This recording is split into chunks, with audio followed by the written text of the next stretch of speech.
Bien, bonjour à tous et à toutes. On va regarder aujourd'hui le compte SIA, c'est-à-dire que je ne vais pas rentrer dans le SIA, je vais juste présenter, j'en ai parlé déjà sur la chaîne Marpêché aux 3 chasses, mais jusqu'à maintenant, je n'ai jamais montré le secteur, l'espace détenteur.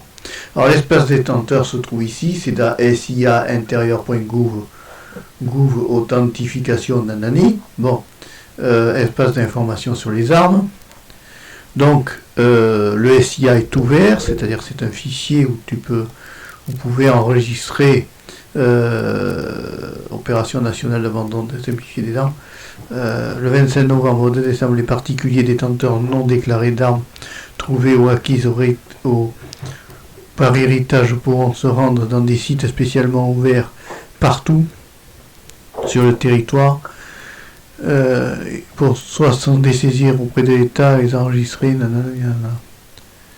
système de SIA. Les détenteurs composants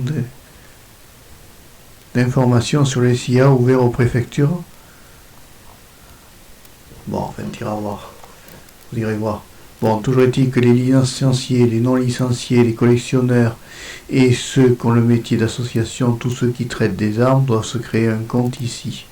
Donc, ils vont se créer mon compte, par exemple. Ils disent s'ils sont chasseurs, non-chasseurs. Par exemple, chasseur ou non-chasseur. Tu demandes création de compte. Tu arrives ici, sur une page comme ceci. Vous rentrez votre numéro de permis de chasse, le numéro de guichet unique, c'est le numéro qui est sur la partie blanche du permis de chasser. Le sélection d'un sexe, c'est pas compliqué, c'est masculin. Vous mettez le nom, le prénom, tout ça, la date de naissance. Une fois que vous pouvez ajouter le permis ici par un fichier, il ne doit pas faire plus de 5 mégas, il doit être en PDF, JPEG ou JPEG. Vous ajoutez la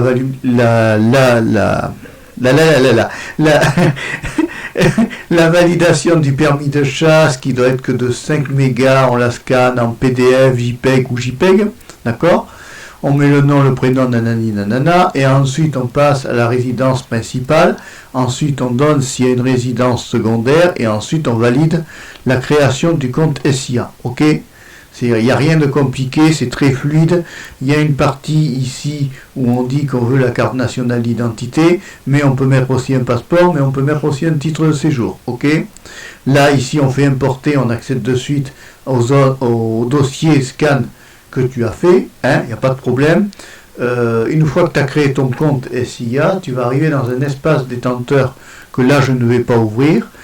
Et cet espace détenteur, tu obtiens un numéro de compte à usage unique qui est le numéro de compte SIA.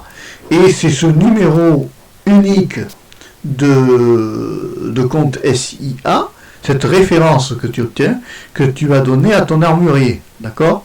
À l'armurier, tu lui donnes le numéro de SIA et terminé, vous êtes tranquille.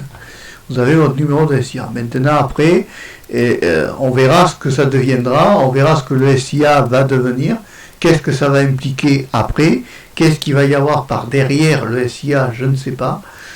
J'ai pas beaucoup d'infos. Quand j'ai appelé la gendarmerie, on m'a pas donné beaucoup d'informations par rapport au SIA.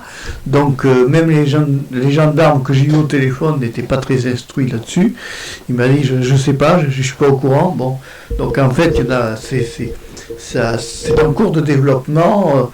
On verra quand on en saura un peu plus au niveau du fichier SIA. Qu'on aura plus d'informations, on vous informera aussi, d'accord?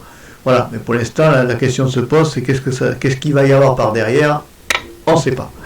Voilà, allez, mais de toute façon, il faut que tous les chasseurs, que ce soit chasseurs, tireurs sportifs, collectionneurs d'armes, toutes ces catégories-là doivent s'inscrire au numéro du SIA, sinon ils ne pourront plus acheter ni de cartouches, ni de fusils, ni de carabines, ni quoi que ce soit, d'accord?